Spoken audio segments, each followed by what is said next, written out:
구독, 좋아요, 알림 설정, 댓글까지 부탁드리겠습니다. 지금 실거주 3년 유예에 대해서 댓글로도 질문이 많이 들어오고 있고요. 행복나무님이 질문도 해주시고 그랬는데 우리가 이 부분은 안 다룰 수가 없죠. 그래서 실거주 3년 유예를 한 이유, 그리고 이것이 미칠 영향, 요것에 대해서 한번 같이 이야기해 보도록 하겠습니다. 일단 언론에서 바로 이런 식으로 띄워주죠. 둔촌주공 등 전국 5만 가구 숨통. 정치권에서 실거주 의무를 3년 유예하기로 합의했다. 그러니까 공인중개사들이 당장 잔금을 치르기 어려운 수분양자들이 전세를 놓고 보증금과 기존 자금을 합쳐 잔금을 치를 수 있게 되었다. 폐지가 아니라 완벽하진 않지만 당장 유지를 하는 것보다 수분양자들에게 도움이 되긴 할 것이다.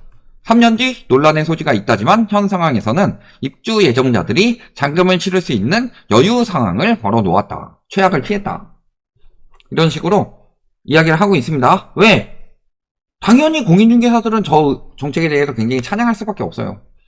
실거주 의무를 예를 들어 지금 2년이죠? 그러면은 그 2년 동안 팔지도 못하고 전세도 못 들어와요? 그러면은 신축 아파트가 들어왔는데 거기 있는 부동산은 할 일이 없다는 소리예요. 근데 전세라도 풀어줄 수 있게 됐다. 실거주 의무가 유예가 됐다. 그러면은 전세에 따른 수수료를 받을 수가 있죠. 중개비를. 전세 계약을 하면서 중개비도 받을 수 있다. 이런 것들이고 당연히 찬양할 수밖에 없습니다. 근데 과연 숨통을 돌릴 만한 정책인가? 이런 부분에 대해서 생각을 해봐야 되겠죠. 일단 우리가 가장 먼저 생각해야 될 게 뭐다? 언론에서 이런 이야기를 많이 했었습니다. 실거주 의무를 폐지 안 하면 전세 가격 상승 불쏘시가 될 것이다. 이런 이야기들을 했습니다. 고무 교수님. 여기 입주를 앞둔 전세 물량이 밖으로 나오지 못하고 잠겨서 전세 가격이 올라갈 것이고, 올라가면 무심했던 사람들이 매매로 돌아서면서 금리 인하와 맞물려 부동산 가격을 더욱 자극할 수 있다. 또 박모 교수님. 특히 입주 물량 공백기와 맞물리며 세입자 입장에서는 전세를 저렴하게 들어갈 기회를 잃게 되고 전세 시장의 압박 요인이 커진다. 즉 실거주 의무 때문에 전세 가격이 상승한다. 멍청이 같은 소리가요. 둔촌주공 실거주 의무가 생겨서 거기에 실거주를 해야 돼요? 그럼 이 사람들이 전에 살던 집에도 그대로 실거주하면서 여기에만 실거주를 할까요? 근데 실거주 의무를 안 풀어서 매물이 그만큼 안 나온다. 전에 살던 집에서 올 거 아니에요. 전에 살던 집이 어디서 살 거예요? 내 집 마련을 했어. 근데 전에 살던 집도 내 집일 가능성도 있지만 내 집이었다면 전세나 월세를 내놓겠죠. 그 다음에 전세를 살던 사람이면 그만큼 전세 매물이 나오죠. 월세를 살던 사람이면 그만큼 월세 매물이 나오죠. 근데 저런 의견을 내고 있다. 그러면은 저런 식으로 이야기하는 전문가들이 굉장히 많았는데, 그러면 실거주 의무가 이번에 풀렸다. 그러면 뭐라고 얘기해야 돼요? 풀린 건 아닌가? 유예지만. 전세 가격 폭락합니다. 이렇게 이야기 나와야 되겠죠. 근데 이야기하니까 입주 물량이 많지 않은 서울은 전세 상승세를 꺾일 정도의 매물이 공급되기 어렵다. 얼마 안 된다. 안 떨어질 거다. 실거주 3년 유예에 따라서 일부 증가하겠으나 전체 시장을 뒤흔들 정도는 아니기 때문에 임대로 나올 매물이 많지 않기 때문에 문제 없다. 자, 실거주 의무가 왜 문제가 되냐면요. 실거주 의무 때문에 전매를 못해요. 이게 가장 큰 문제예요. 부동산 시장에 들어온 사람들 중에서요. 왜 13대책 이후 둔촌주공 살리기가 통했느냐. 무순위에서 청약이 많이 들어왔기 때문이죠. 무순위 청약이 들어온 사람들이 대부분 실거주일까요? 대부분 투기 수요입니다. 예를 들어 둔촌주공도 보세요. 둔촌주공이 84가 무순위 갔어요? 59가 무순위 갔나요? 무순위 간 거 3구 4구예요. 그 조그만한 집에 수억씩 주고서 거기에 실거주를 한다? 그럴 거면 실거주로 오피스텔을 사지. 근데 여기 사가지고 가지고 있으면 분양권 가격이 올라갈 거고, 그런 생각으로 산 거 아니에요.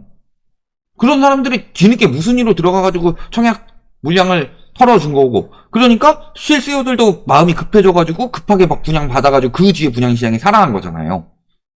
거기에 투기 수요들도 청약통장 써가지고 들어갈 만하다. 지금 청약통장이 올라가고 집값도 올라가는 분위기니까. 그게 작년의 일이잖아요. 그러니까 대부분 투기인데 왜 입주 물량이 많지 않느냐. 그리고 실거주 의무 때문에 전세가 올라간다고 했으면 실거주 의무 풀리면 전세가가 떨어지는 요인이 돼야 된다. 이렇게 이야기를 해야 되는데 큰 영향 없다. 안 풀렸을 때는 엄청난 영향이 있는 것처럼 말합니다.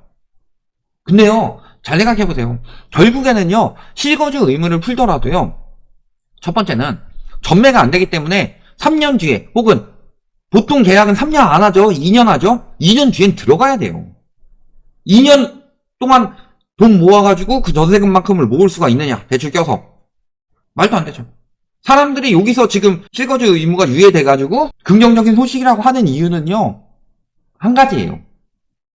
이게 3년 유예되는 동안에 또 바뀌어가지고 어떻게든 풀어주겠지. 지금 이 마음가짐인데 3년 유예하는 건 의미가 없다. 지금 터질 위기를 2년이나 3년 뒤로 미루는 것일 뿐이다. 근데 잘 생각해보세요. 3년 풀었죠. 4년이 아니죠. 3년 풀었으면 뭐가 문제가 돼요? 임대차 3법을 적용을 못한다. 임대차 3법이 전월세 상환제, 계약갱신 청구권, 요 두 개가 핵심이죠. 그러니까 여기 내가 전세를 들어가요? 내가 전세를 들어가면 적어도 다른 곳 같은 경우는 내가 4년은 안정적으로 살 수 있겠구나. 전세가가 올라간다고 하더라도 5%만 올리고 계약갱신 청구권으로 살면 되겠구나. 이런 마음으로 들어가는데 지금 입주되는 아파트들은 연장이 안 되죠. 그러면은 주변 전세가보다 높게 받을 수 있을까요? 예를 들어서 지금 신축 주변 전세가 한 8억 정도 되는데 여기 한 10억 정도에, 근데 여기가 다음에 내가 들어가면은 한 13억까지 올라갈 것 같아, 전세가가. 근데 지금 10억에 계약해 놓으면은 5% 올려서 10억 5천으로 다음에 계약하면 되겠다. 그럼 지금 10억 오케이. 근데 그게 안 되죠. 그러면은 왜 지금 10억 봐도 주변 시세 8억인데? 심지어 거기는 8억 해가지고 내가 일단 4년 안정적으로 살 수 있는데 여기 굳이 그렇게 들어갈 필요가 있어? 7억이나 6억 아니면 안 들어가. 이런 식으로 더 싼 매물로 나올 수밖에 없는 거죠. 폐지가 된 거랑 다르니까. 연장이 안 되는 것이기 때문에. 사람들의 심리가 연장이 안 되는데 거기 2년만 살려고 딱 들어가는 사람들이 얼마나 많겠느냐. 그러면은 거기가 굉장히 전세가가 낮게 나오면 주변 전세도 영향을 미칠 수밖에 없는 거죠. 특히 그만큼 물량이 안 나온다고 그러는데 근데 지금 둔촌주공 입주 언제예요? 1.5개월 앞당겨가지고 올해 11월이에요. 올해 11월에 물량이 쏟아지는데 전세가가 영향이 없다? 11월이면 멀었잖아.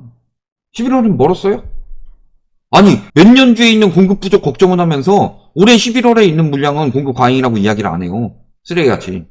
그런 거에다가 추가로 둔촌주공 입주와 맞물려서 11월이니까 거의 연말쯤이죠? 그 전에 또 시행될 게 뭐예요? 연내에 시행될 거? 전세 DSR.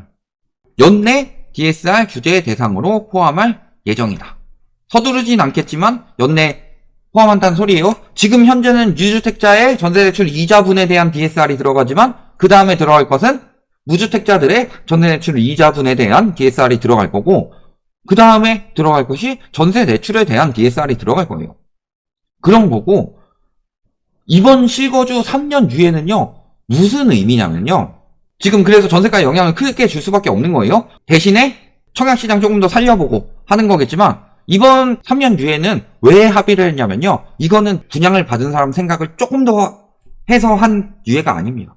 집을 분양을 받은 사람을 만약에 기준으로 했다면은 한숨 돌리게 3년 유예가 아니라 어차피 그 사람들 3년 돼도 그만큼 돈 더 못 모아요.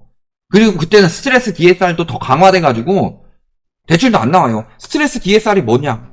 그냥 1에서 3%가 아니라 현재 기준으로 5년 내에 가장 높은 금리를 토대로 스트레스 DSR을 설정하는 것이란 말이에요. 그러면은 스트레스 DSR 규제가 강화되면 강화될수록 가장 고금리일 때의 환경으로 대출이 나오는 것이기 때문에 한도가 대출은 계속 줄어들 수밖에 없는 거예요. 스트레스 DSR 25%에서 50%에서 100% 적용을 하니까. 그런데도 불구하고 왜 3년 뒤에 대출받기 더 힘든데도 저런 거 풀어줘요? 일단 지금 못 들어가는 이유가 기존 집이 안 팔려서, 전세가 안 나가서, 그 다음에 대출이 안 나와서죠. 이 세 가지 유형이 다 전세 넣어가지고 한숨 돌릴 수 있어요? 잔금을 치를 수가 있어요? 잔금 누가 받아요? 수분양자들이 잔금을 못 내가지고 망하는 건요. 수분양자들도 망하지만 그게 쌓이고 쌓이면 가장 망하는 건 건설사예요. 그러니까 일단 너네 전세 놓게 해줄 테니까 나중에 너네 자금 사정 어떻게 되든 우린 알 바 아니야. 너네는 그냥 일단 전세라도 놓고 해가지고 잔금 치러. 건설사 망하게 생겼으니까.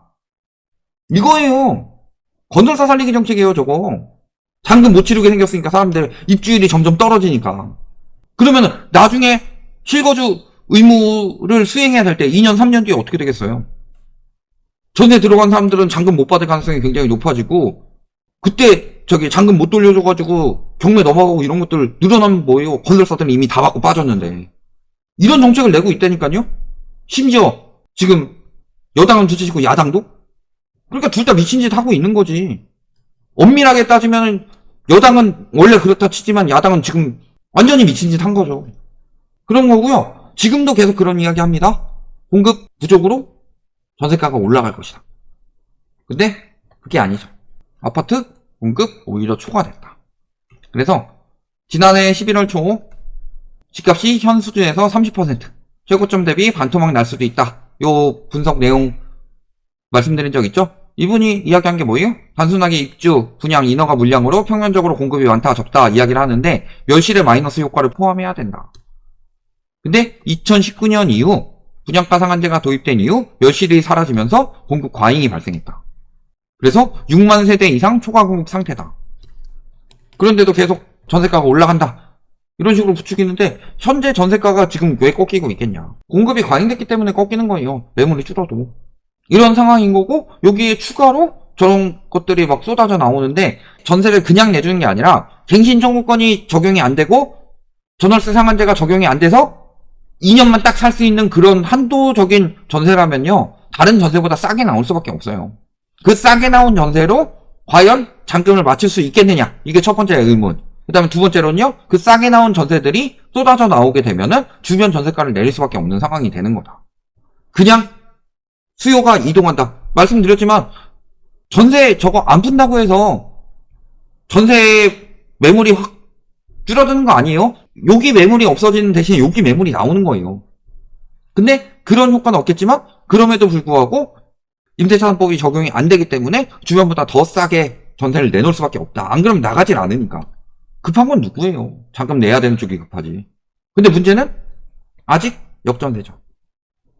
서울 아파트 전세 갱신 계약 중 2년 전 전세 보증금과 비교한 결과. 그러니까 지금 막 전세가 오르고 있다 하더라도 떨어진 거래가 올라간 거래보다 훨씬 많다. 역전세는 아직도 진행되고 있다. 근데 그 전세가 상승한다는 폭도 꺾이고 있어요. 근데 2년 전보다 지금 꽤 많이 떨어졌어요. 그럼 전세가 떨어지면 어떻게 돼요? 많은 전문가들이 말 같지도 않은 논리를 얘기를 하잖아요. 무슨 이야기를 해요? 매매가가 하락하면 매매 수요가 전세로 이동하면서 전세가가 상승한다. 근데 전세가가 상승하면 요거는 매매가를 상승시키는 요인이 된다. 매매가가 상승하면 매매가는 계속 상승한다. 전세가도 계속 올라갈 것이다.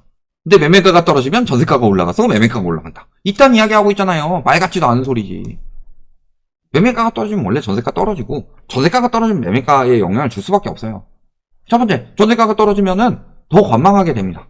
전세가가 올라가야 마음이 급해지지. 두 번째, 갭투기 한 사람들. 전세가가 떨어지게 되면 돌려줄 돈이 늘어나면서 못 돌려주게 되는 순간 이것이 부실채권이 되면서 경매가 나오든가 금매가 나오든가 할 수밖에 없다. 이 두 가지만 보시더라도 지금 저 유예는 건설사를 살리기 위한 정책이지 지금 부동산 시장이 어떻게 되는지 상관할 바 없는 정책이에요. 근데 저게 4년 유예가 아니고 3년 유예이기 때문에 계약갱신 청구권이 적용이 안 되니까 당연히 전세가에 어마어마하게 영향을 줄 수밖에 없다. 왜? 전세가를 비싸게 내놓을 수가 없으니까. 이런 부분까지 생각을 해보시면 지금 저 실거주 의무 유예는 당장 잔금을 치러서 건설사는 버티고 그 다음에 수분양자들도 당장 한숨 돌리게 하는 거지만 조삼모사다. 그거일 뿐이다. 근데 전매가 안 되니 어떻게 되겠냐. 이 부분 잘 생각해 보시기 바랍니다.